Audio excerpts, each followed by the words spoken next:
Magandang araw mga kabady. Ito naman tayo, may bago namang video tayong ipapakita sa inyo.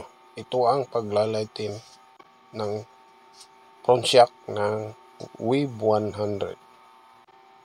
Ano ito? Ano ang ibig sabihin nito? Mahalaga ba ito sa motor? O pwede naman kaya hindi na gawin? Ang ibig sabihin niya mga kabady,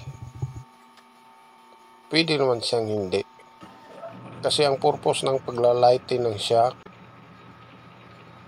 ito ay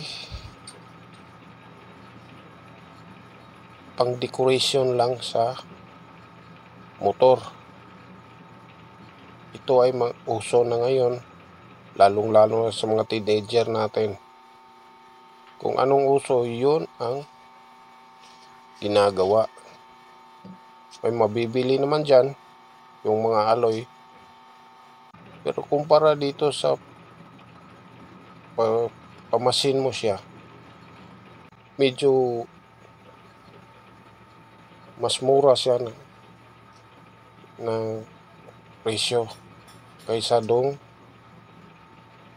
mga alloy na ibinebenta sa market. So, ang purpose talaga niyan ay para sa additional attraction lang sa motor. Ito lamang ay pampapugi kung sabihin. So, ayan na. Tingnan natin.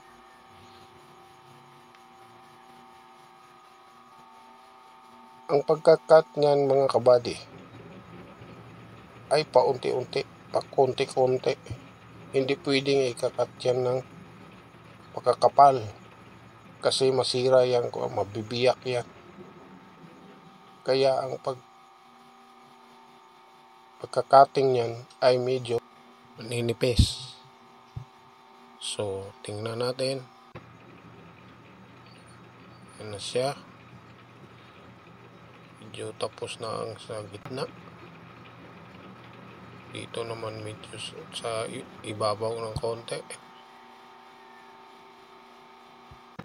So, kung makakat ka niyan, kailangan lagi kang nag-check. Chine-check mo lagi yan. O may diferensya, tapos continuous ka pa rin. So, baka lumala kung may makrak na ng konti.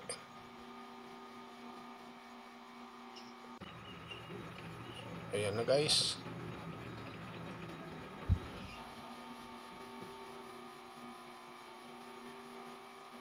Paunti-unti. Medyo matagal ito matapos. Kasi nga maninipis lang ang kinakailangan na ikakat mo dyan. So, standby muna tayo. Tingnan natin kung ano pang dapat gawin. So, ayan na.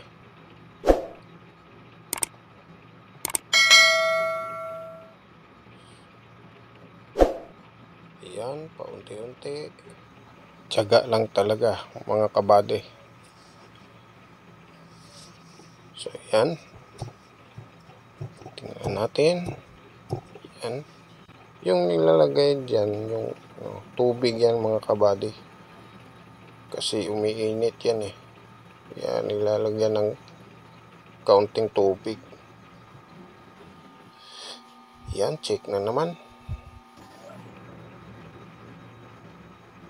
Tapos, cutting ulit.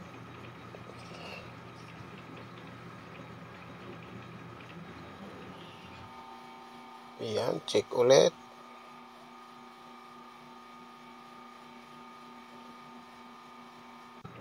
Tingnan nyo guys, hindi pa tapos pero medyo okay na siya tingnan.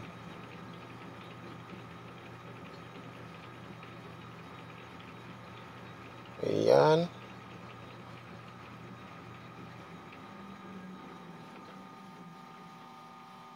So, check na naman ulit.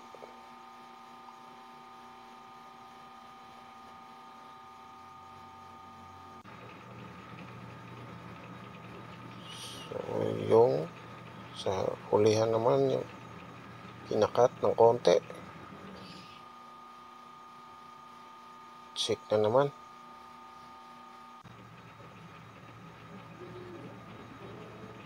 Okay, medyo tapos ng konti. Ayan. Namitan na ng, kung tawagin sa amin yan ay limbas. Ano ang purpose niyan? Para medyo fine yung resulta sa mga cuttings niya.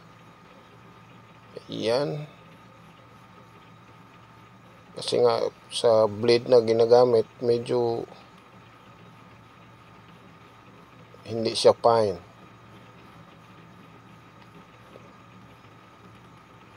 Kaya ginaganyan, ginamitan ng limbas para fine ang dating niya. Yan sa kabila naman.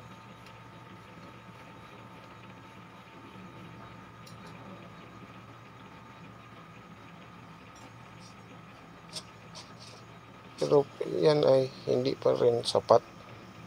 Pagkatapos niyan, may finishing niya na gamitan ng sandpaper. Mamaya makita niyo para pag tingnan, makintab na siya. Yan.